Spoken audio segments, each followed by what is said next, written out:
अब देखिए हम लोग ग्रुप बी का ग्रुप ए का क्वेश्चन कर लिए थे। आप ग्रुप बी का क्वेश्चन करते हैं चैप्टर नंबर 2 का ही। ठीक है, अति संक्षिप्त उत्तरीय प्रश्न, ये भी 1 नंबर मार्क्स का ही आता है, मार्क्स 1। ठीक है, इसका मार्क्स कितना रहता है? 1 नंबर का रहता है। ग्रुप बी का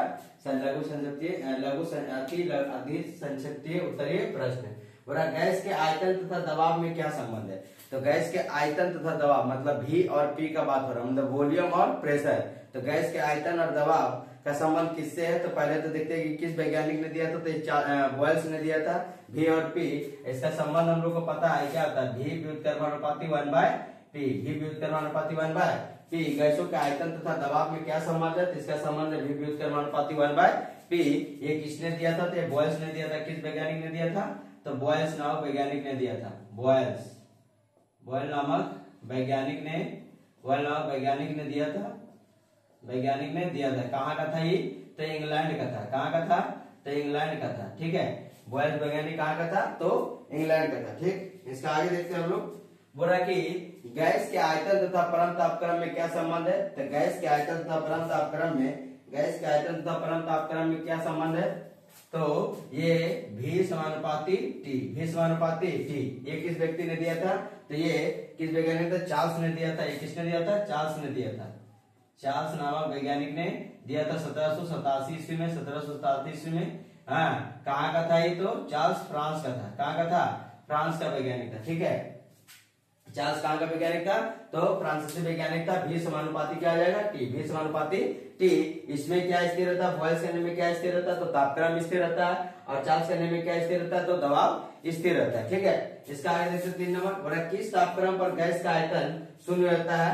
तो गैस का आयतन शून्य होता है -273 डिग्री सेल्सियस पर। -273 डिग्री सेल्सियस पर गैस का आयतन क्या आ जाएगा? शून्य हो जाएगा। -273 डिग्री सेल्सियस पर गैस का आयतन शून्य हो जाएगा। ठीक है, और पीवी बराबर RT क्या है? तो पीवी बराबर RT जो होता है, यह एक गैसीय समीकरण है।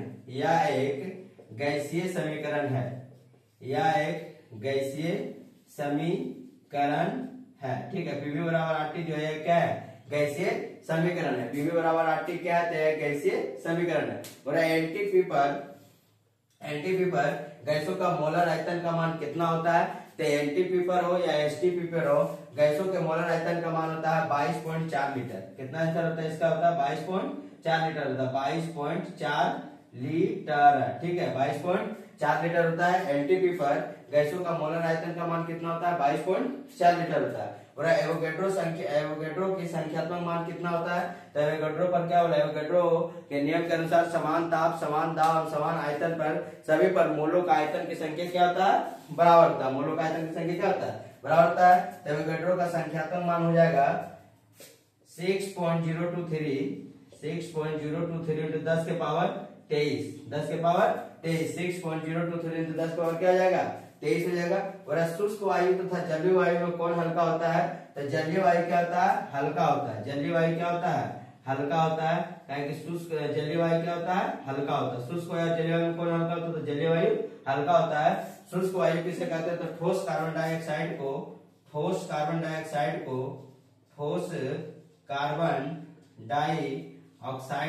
शुष्क वायु भी कहते हैं। ठीक है, ठोस कार्बन डाइऑक्साइड को भी शुष्क वायु कहते थे।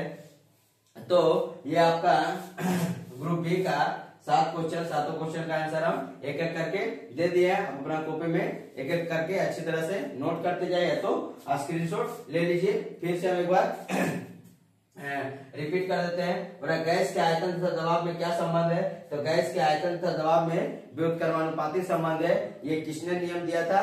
तो बॉयल्स नामक वैज्ञानिक ने दिया था, जो एक अंग्रेज वैज्ञानिक था। ठीक है, बॉयल्स नामक वैज्ञानिक ने दिया था। उसके बाद बोल रहा है 2 नंबर क्वेश्चन कि गैस के आयतन तथा परम तापक्रम में क्या संबंध है? तो V समानुपाती क्या होता है? T। चार्ल्स नामक वैज्ञानिक ने 1787 ईस्वी में फ्रांस के जो चार्ल्स कहाँ का वैज्ञानिक थे? फ्रांस के वैज्ञानिक थे, जिन्होंने 1787 ईस्वी में चार्ल्स का नियम को प्रतिपादित किया था। V समानुपाती क्या होता है T, यहाँ पर कांस्टेंट क्या रहता है, स्थिरांक क्या रहता है, तो दबाव यहाँ पर क्या रहता है, स्थिर रहता है। उसके बाद बोल रहा है किस तापक्रम पर गैस का आयतन शून्य हो जाता है, तो -273 डिग्री सेल्सियस पर गैस का आयतन क्या होता है, शून्य हो जाता है। उसके बाद बोल रहा है PV बराबर RT या तो nRT, कुछ भी, तो ये भी क्या है, तो यह भी एक गैसीय समीकरण है जो कि आदर्श गैस का समीकरण होता है, PV बराबर nRT। ठीक है, एनटीपी पर गैसों का मोलर आयतन का मान कितना होता है, तो एनटीपी पर गैसों का मोलर आयतन का मान 22.4 लीटर होता है। उसका आगे देखते हैं एवोगैड्रो की संख्यात्मक मान कितना होता है, तो एवोगैड्रो की संख्यात्मक मान 6.023 into 10 के पावर 23 होता है, 6.023 into 10 के पावर 23 मोल होता है। और शुष्क वायु तो जलीय वायु में कौन हल्का होता है, तो जलीय वायु क्या होता है, हल्का होता है। जलीय वायु क्या होता है, हल्का होता है। अब इसके आगे हम लोग ग्रुप सी का क्वेश्चन देखते हैं।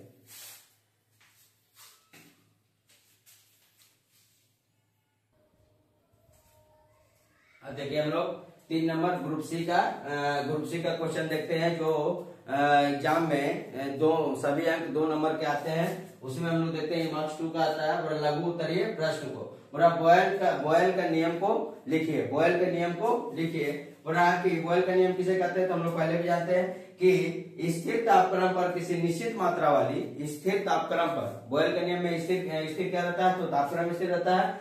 स्थिर तापक्रम पर किसी निश्चित मात्रा वाली गैस के आयतन उस पर आरोपित दबाव का क्या होता है, विलोमानुपाती होता है। आरोपित दबाव का क्या होता है, विलोमानुपाती होता है। बड़ा स्थिर तापक्रम पर किसी निश्चित मात्रा वाली गैस का आयतन उस पर आरोपित दबाव का विलोमानुपाती होता है। V व्युत्क्रमानुपाती 1/T, V व्युत्क्रमानुपाती 1/T होता है। इसको 1662 ईस्वी में बॉयल्स नामक वैज्ञानिक ने दिया था। 1662 ईस्वी में बॉयल्स नामक वैज्ञानिक ने दिया था। ये कहाँ का वैज्ञानिक था, तो यह अंग्रेज वैज्ञानिक था। कहाँ का वैज्ञानिक था, तो अंग्रेज वैज्ञानिक था। ठीक है, 1662 ईस्वी में इन्होंने दबाव और आयतन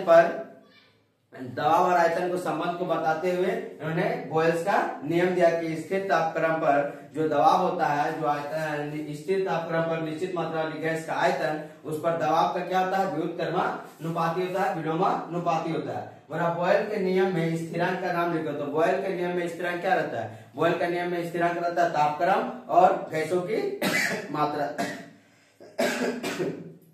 बॉयल के नियम में स्थिर क्या रहता है, गैसों की मात्रा और तापक्रम। और बॉयल के नियम का स्थिरांक का नाम लिखो, तो बॉयल के नियम में 2 स्थिर राशि होती है, एक तापक्रम होता है, एक क्या होता है, गैसों की मात्रा होता है। एक तापक्रम होता है, एक क्या होता है, गैसों की मात्रा होता है। और कि स्थिर ताप और मात्रा पर किसी गैस का आयतन तथा दबाव में ग्राफ का आकार कैसा होता है। ठीक है, इसका ग्राफ का आकार कैसा होता है, ये पूछ रहा है।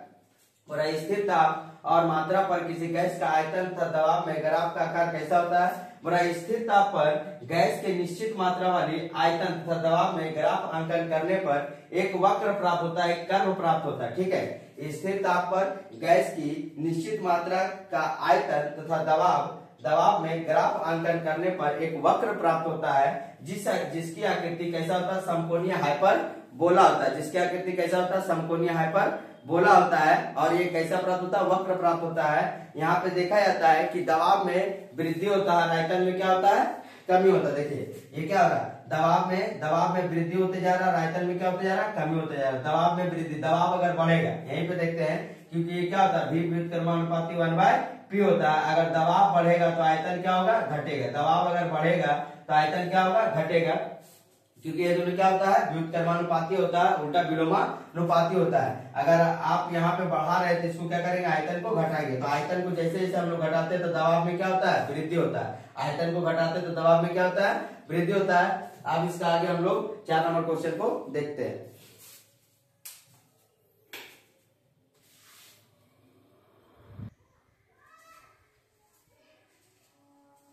देखिए अब 4 नंबर क्वेश्चन हम लोग देखते हैं। बोला कि केल्विन स्केल के अनुसार चार्ल्स के नियम क्या है। केल्विन स्केल के अनुसार, तो बोला चार्ल्स के नियम के अनुसार स्थिर दबाव पर, चार्ल्स के नियम के अनुसार स्थिर दबाव पर किसी निश्चित मात्रा वाली गैसों का आयतन परम तापक्रम के क्या होता है, समानुपाती होता है।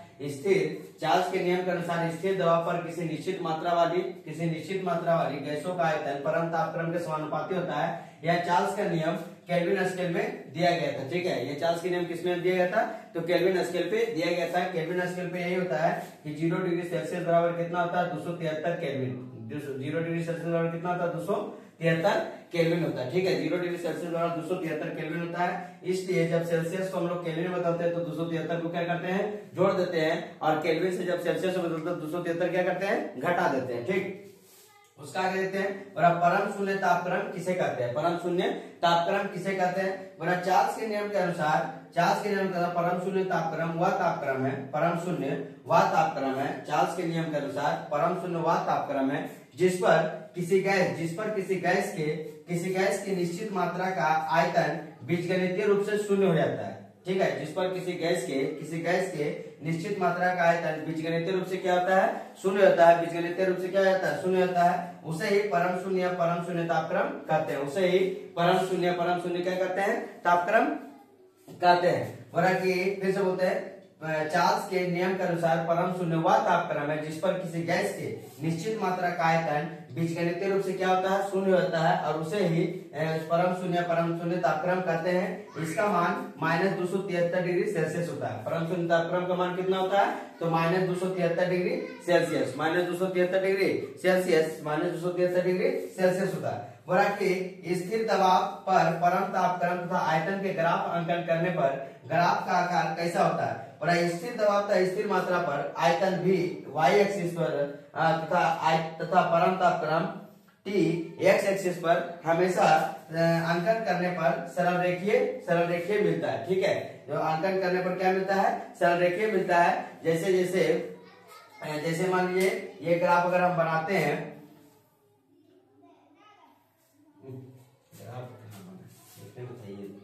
ये ग्राफ अगर बनाते हैं तो यहाँ पर v और यहाँ पर t लेते हैं, तो ये दोनों एगो x एक्सिस एगो y एक्सिस रहता है। इसको हम लोग P2 या P1 करते हैं। तो हमेशा इसमें क्या होता है कि P2 हमेशा P1 से क्या होगा? अधिक होगा, क्योंकि जैसे जैसे तापक्रम बढ़ते जाएगा वैसे वैसे आयतन भी क्या होगा? बढ़ते जाएगा। तापक्रम बढ़ते जाएगा और आयतन भी क्या हो जाएगा? बढ़ते P2 ग्रेटर देन क्या हो जाएगा? P1 हो जाएगा। अब इसके आगे हम लोग 7 नंबर क्वेश्चन को देखते हैं। हमेशा इसमें जो परम तापक्रम आयतन जो ग्राफ अंकन जो होता है कैसा होता है? सरल रेखा पे मिलता है। सरल रेखा पे मिलता है। कौन रेखा मिलता है? सरल रेखा पे मिलता है।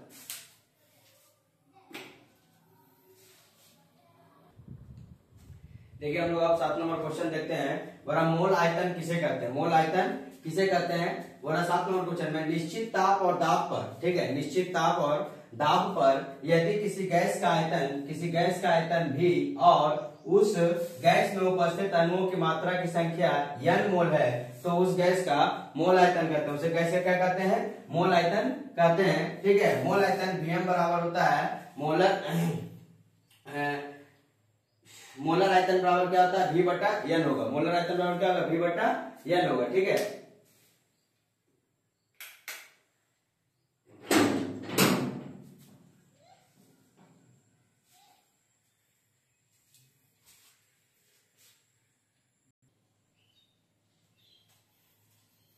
सॉरी थोड़ा बिजली चला गया था, इसके कारण हम वीडियो बंद हो गया था।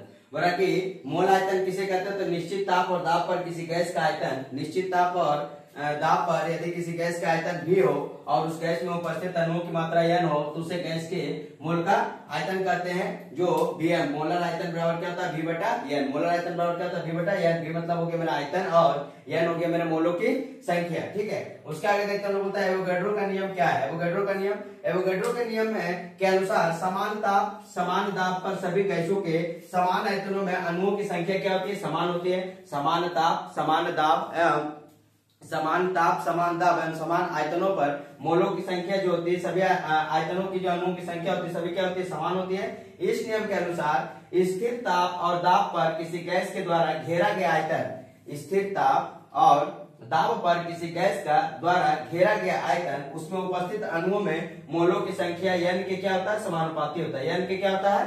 समानुपाती होता है, जिसे हम लोग भी समानुपाती क्या करते हैं? n। भी समानुपाती क्या कहते हैं? n कहते हैं। अब 9 नंबर क्वेश्चन क्या बोल रहा है कि गैलुसाक का नियम किसे कहते थे? गैलुसाक का नियम क्या है? जब गैसों को परस्पर अभिक्रिया करती है, जब गैस जो है परस्पर अभिक्रिया करती है, तो उसमें अभिकारी आयतनों और क्रियाफल में बने गैसीय पदार्थ के आयतनों को सरल अनुपात होता है। जब गैस परस्पर अभिक्रिया करती है, जब गैस परस्पर अभिक्रिया करती है तो उनके अभिकारी आयतनों और अभिक्रिया क्रियाफल में बने गैसीय पदार्थ के आयतनों में सरल समानुपात होता है। तो ये अभी आपका 9 क्वेश्चन आपका खत्म हुआ। ग्रुप ए बी सी आपका खत्म हुआ। डी का क्वेश्चन दीर्घ उत्तरीय है, जिसको लिखना बोर्ड पे लिख के बताना पॉसिबल नहीं है, तो आप लोग अपना किताब से टिक आउट करके आराम से उसको बना लिया। ग्रुप ई में आपका न्यूमेरिकल का क्वेश्चन है, वो हम आपको अभी करा दे रहे हैं।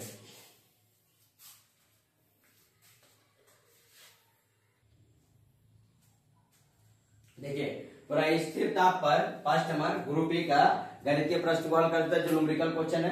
पूरा स्थिर ताप पर किसी गैस का आयतन 760 mm दाब पर 840 लीटर है। यदि दाब को 855 mm कर दिया जाए तो उसका आयतन कितना होगा? देखिए उसका आयतन निकला यहाँ पर कितना 840 लीटर में निकला है, क्योंकि अगर आयतन हम बनाते हैं सीसी में तो 1 लीटर बराबर 1000 घन सेंटीमीटर होता है, ठीक है ना, 1000 घन सेंटीमीटर है। लेकिन लीटर में दे रहा तो हम लोग लीटर में भी निकाल सकते हैं, ठीक है। बोला कि इसका निश्चित स्थिर ताप पर मतलब किसका नियम लगेगा? तो बॉयल्स का नियम लगेगा स्थिर ताप पर।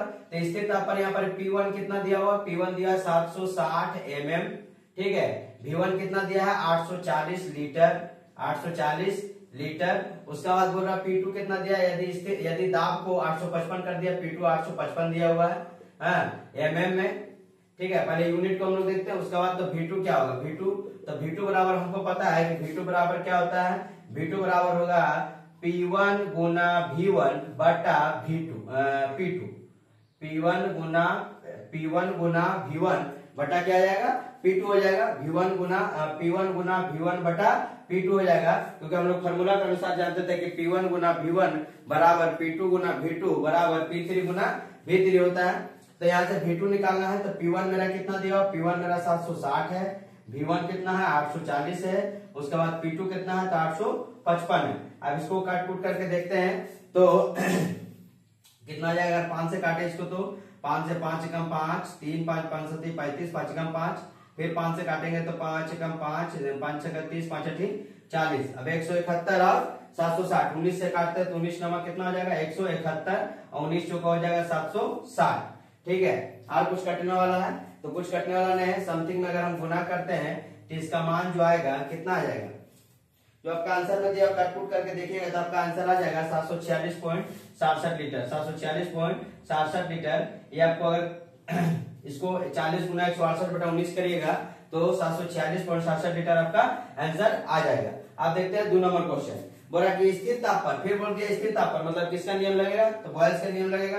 बोला किसी गुब्बारे का 750 ml, किसी गुब्बारे का 750 ml गैस का दबाव 830 mm है। यदि गुब्बारे का आयतन बढ़ाकर 900 ml कर दिया जाए तो गैस का दबाव कितना आएगा? तो हम लोग फिर करते हैं इसी को P1 V1 P2 V2, ठीक है। P1 बराबर कितना दिया हुआ? P1 बराबर दिया हुआ 830 mm, 830 mm। V1 बराबर कितना दिया? 750 ml, 750 ml। P2 बराबर कितना दिया है? P2 बराबर नहीं दिया है, P2 पूछा। V2 बराबर कितना दिया? 900 ml, 900 ml लिख देंगे। P2 क्वेश्चन मार्क्स है, तो हमको पता है कि V2 निकालना हो या P2 निकालना हो तो P1 इंटू V1 बराबर P2 इंटू V2 बराबर P3 इंटू V3 होता है। तो यहाँ पर P2 बराबर हम क्या निकालेंगे? P2 बराबर निकलेगा मेरा P1 इंटू V1 बटा V2, ठीक है। P1 इंटू V1 बटा V2, तो P2 बराबर क्या निकल जाएगा? P1 का मान कितना है? 830, V1 का मान कितना है? 750, V2 का मान कितना है? 900। 1 0 से 1 0, 1 0 से 1 0 खत्म कर देंगे। 9 से तो कुछ काटेगा ना, 73 गुना 75 बटा 9 करेंगे, 83 गुना 75 बटा 9 करेंगे तो समथिंग में आपका आ जाएगा 691.7 mm, 691.7 mm, जो कि आपका आंसर में दिया हुआ आपके किताब में। आप इसको 83 गुना 75 बटा 9 करिएगा तो आपका 691.7 mm आ जाएगा। इसका एक और क्वेश्चन बचा हुआ, इसको आगे देखते हैं।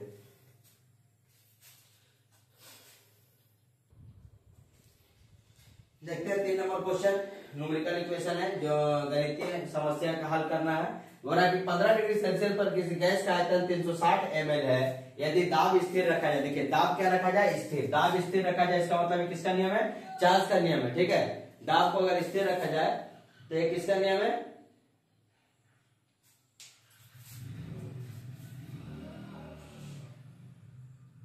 दाब को अगर स्थिर रखा जाए तो ये किसका नियम है, तो ये चार्ल्स का नियम हो जाएगा। रखा जाए तो किसी ताप पर उस गैस का आयतन 320 ml हो जाएगा। मतलब हम लोग को चार्ल्स का नियम बराबर पता था कि V1 बटा क्या होता है, T1 बराबर V2 बटा क्या होता है, T2 बराबर V3 बटा क्या होता है, T3 होता है। तीनों आपस में क्या होता है, बराबर होता है। जो क्वेश्चन रहेगा उसको हम लोग कर लेंगे। और यार एक चीज याद रखना है, चार्ल्स के नियम में अगर डिग्री सेल्सियस में तो उसको किसमें बदलना है, केल्विन में बदलना है। किसमें बदलना है, केल्विन में। तो हम लोग देखते हैं पहले क्या लिखा हुआ, पहले लिखा हुआ T1 जो दिया 15 डिग्री सेल्सियस। कितना डिग्री सेल्सियस, 15 डिग्री। उसके बाद देखिए V1 कितना दिया हुआ, 360 ml, 360 ml मिलीलीटर दिया हुआ है। और V2 कितना दिया हुआ है, V2 दिया हुआ है 320 ml, V2 दिया हुआ 320 ml। हमको निकालना है T2। क्या निकालना है, T2 निकालना है। तो पहले देखिए कि T1 को हम लोग 15 डिग्री सेल्सियस को क्या बनाएंगे, केल्विन में बनाएंगे। किसे बनाएंगे, केल्विन में बनाएंगे। तो 15 डिग्री सेल्सियस को केल्विन में बदलने के लिए हम लोग क्या करते हैं, 273 जोड़ देते हैं। याद रखना है, लिख भी देते हैं हम एक पॉइंट। सेल्सियस को केल्विन में बदलने के लिए 273 डिग्री सेल्सियस जोड़ देते हैं। 273 डिग्री सेल्सियस जोड़ देते हैं।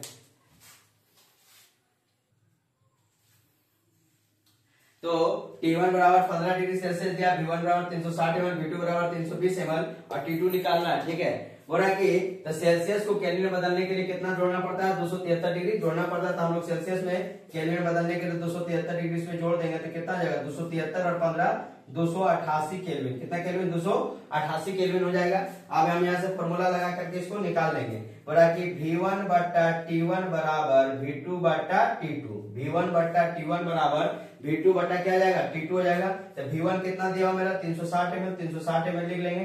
T1 मेरा कितना दिया हुआ, T1 दिया हुआ है 15 डिग्री सेल्सियस था, उसको केल्विन में बदला 288 केल्विन, 288 केल्विन। उसके बाद V2 बराबर कितना दिया, 320 ml और इसके बाद T2 कितना दिया, तो T2 हमको निकालना है। तो T2 बराबर क्या कर सकते हैं, T2 बराबर हो जाएगा 360 इंटू 360 नहीं, T2 बराबर हो जाएगा 320 इंटू 288 बटा में 360। देखिए तिरछा तिरछी गुना करेंगे तो 360 इंटू T2 को नीचे कर देंगे 360 को, और 320 गुना 288 को गुना कर देंगे। अब यहाँ से काटते हैं तो यहाँ से काटने के बाद कितना आता है, 0 से 0 खत्म, 4 से काटेंगे, 8 से काटेंगे, 4 से 4 8 32 और 4 9 का 36, 9 से 288 को काटते हैं, 9 से 288 को काटेंगे तो कितना आ जाएगा, 9 से काटेंगे तो 9 3 का 27, 9 2 का 18, 32 हटे कितना हो जाएगा, तो 240 और 16 256 केल्विन। कितना केल्विन, T2 का जो मान आएगा 256 केल्विन आएगा। T2 का मान कितना आ गया, तो 256 केल्विन आ गया। अब 256 केल्विन जो आया है केल्विन में आया है, जिसको हमको आंसर किसे बताना है, डिग्री सेल्सियस में। तो क्या करेंगे, अब केल्विन से सेल्सियस में बदलने के लिए 273 से क्या करेंगे, घटा देंगे। तो 256 माइनस 273 करेंगे तो कितना डिग्री आ जाएगा, -17 डिग्री सेल्सियस। यहीं पर आप -17 डिग्री सेल्सियस।